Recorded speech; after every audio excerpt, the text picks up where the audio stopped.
স্বাধীন বাংলাদেশের মানুষের স্বপ্ন ছিল খুবই সাধারণ। তারা সাধারণ জীবনযাপন করবে, নিজের মত প্রকাশ করবে, নিরাপত্তা চাইবে এবং ডাল ভাত খেয়ে ভালোভাবে থাকবে। কিন্তু স্বাধীনতার পরেই মানুষের এই মৌলিক অধিকারের প্রতি বাধা আসবে। গণতন্ত্রের যেই চেতনার আলোকে ৭০-এর নির্বাচন হয়েছিল, সেই নির্বাচনের বিজয়ী দল ১৯৭৫ এসে সমস্ত রাজনৈতিক দলকে নিষিদ্ধ করে একদলীয় শাসন জারি করে এবং যার প্রেক্ষিতে তৈরি হয়েছিল ভয়াবহ পরিবেশ এবং তাদেরই তৈরি করা অগণতান্ত্রিক পরিবেশের কুফল হিসাবে সৃষ্টি হয়েছিল ৭৫-এর ১৫ই আগস্টের প্রেক্ষাপট। সেই ধারাবাহিকতাটি বাংলাদেশ যখন চলছিল, মানুষের গণতান্ত্রিক অধিকারকে যখন আবার ছিনতাই করে নিল সামরিক শাসকের সাথ, তার বিরুদ্ধে চলেছে ১ দশক আন্দোলন। সেই আন্দোলনের একজন প্রথম সারির কর্মী ছিলাম আমি। অবশেষে এরশাদের পতন ঘটিয়ে দেশনেত্রী বেগম খালেদা জিয়ার আপসহীন নেতৃত্বের মধ্যে দিয়ে আমরা মানুষের ভোটাধিকার প্রতিষ্ঠা করেছি। ভাষা আন্দোলন, স্বাধীনতা সংগ্রাম এবং ১৯৯১-এ খালেদা জিয়ার নেতৃত্বে ভোটাধিকার প্রতিষ্ঠার এই ধারাবাহিকতা একই ধারাবাহিকতায় চলেছে। মানুষ তার অধিকারের প্রশ্নে কখনো আপোষ করে নাই। আবার আমরা দেখলাম ২০০৯-এ ক্ষমতাসীন হওয়ার পর শেখ হাসিনার সরকার একই পথ অনুসরণ করলো, ইতিহাস থেকে কোনো শিক্ষা গ্রহণ করলো না। সেই ধারাবাহিকতাতে আবার সংগ্রাম, আন্দোলন, অনেক ত্যাগ তিতিক্ষা, অনেক লাশ, অনেক জীবন, অনেক প্রাণ, তার বিনিময়ে আজকের বাংলাদেশ।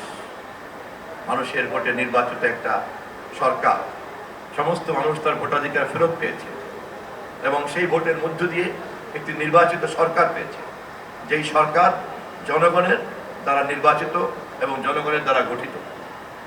সেই সরকারের একজন মন্ত্রী হিসাবে আজ আমি আপনাদের সামনে কথা বলতে পেরে গর্বিত।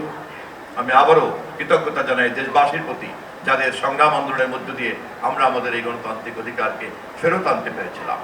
শ্রদ্ধা জানাই সেই সকল শহীদদেরকে, যারা যুগে যুগে ভাষার প্রশ্নে, স্বাধীনতার প্রশ্নে, গণতন্ত্রের প্রশ্নে তারা তাদের অবদানকে রেখেছে এবং জীবনকে বিলিয়ে দিয়ে আমাদেরকে এই অধিকার দিয়েছে, আমাদেরকে এই পরিবেশ দিয়েছে, আমাদেরকে এই সুন্দর বাংলাদেশের সম্ভাবনাকে উন্মোচিত করেছে।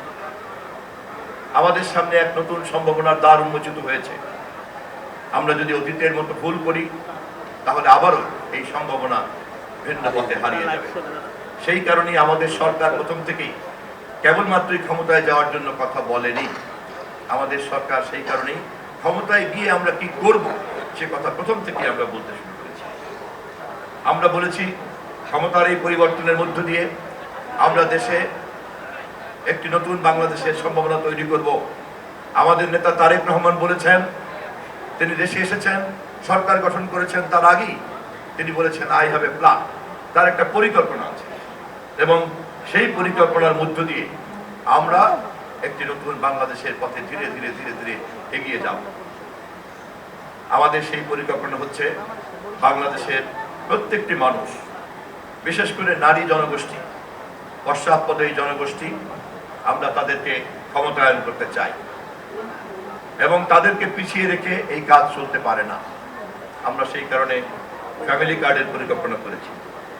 গতকালকেই আমাদের ক্যাবিনেটের বৈঠক ছিল এবং আমরা অগ্রাধিকার ভিত্তিতে আমরা ফ্যামিলি কার্ডের পদক্ষেপ গ্রহণ করছি। আশা করি ইনশাআল্লাহ এই মাসের মধ্যেই আমরা ফ্যামিলি কার্ড বন্টনের কাজ শুরু করতে যাচ্ছি। পরিসংখ্যানগুলোর হিসাব অনুযায়ী বাংলাদেশে প্রায় 4,10,00,000 পরিবার আছে। আমরা যদি প্রতিটি পরিবারে একটি করে কার্ড পৌঁছাতে পারি ধারাবাহিকভাবে, তাহলে একটা পর্যায়ে গিয়ে এই প্রতিটি পরিবারের নারী সদস্য তিনি হবেন এই কার্ডের মালিক।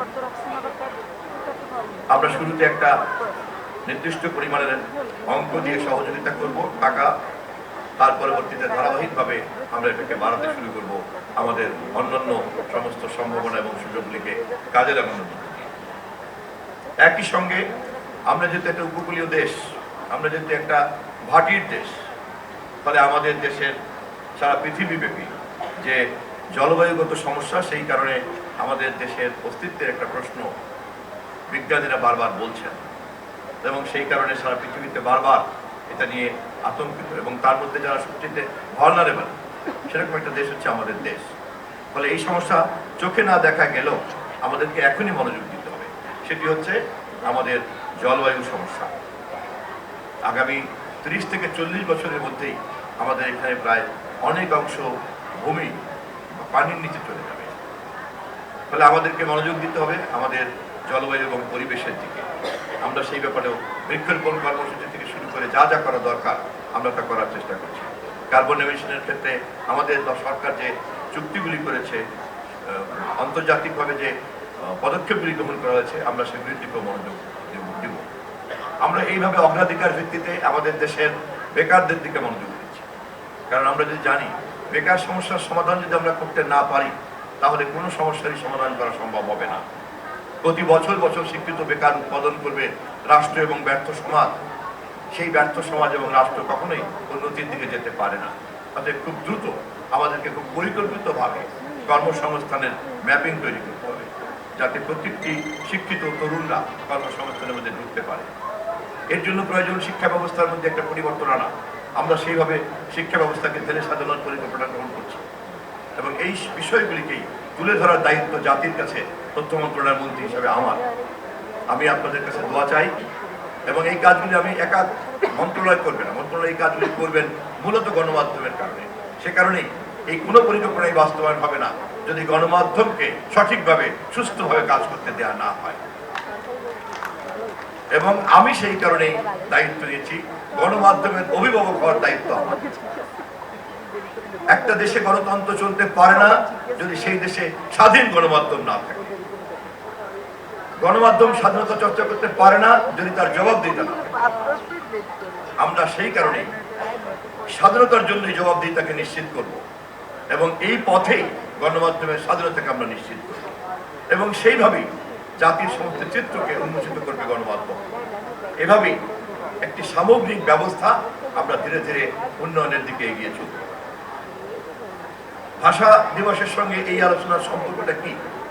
এই আলোচনার সম্পর্ক হচ্ছে এই যে রক্তের বিনিময়ে কেবল অন্যায়ের বিরুদ্ধে বিদ্রোহ করলেই হবে না, তার বিপরীতে যে সুন্দর সমাজ আমরা চাই সেই সুন্দর সমাজ গঠন করার পরিকল্পনা থাকতে হবে।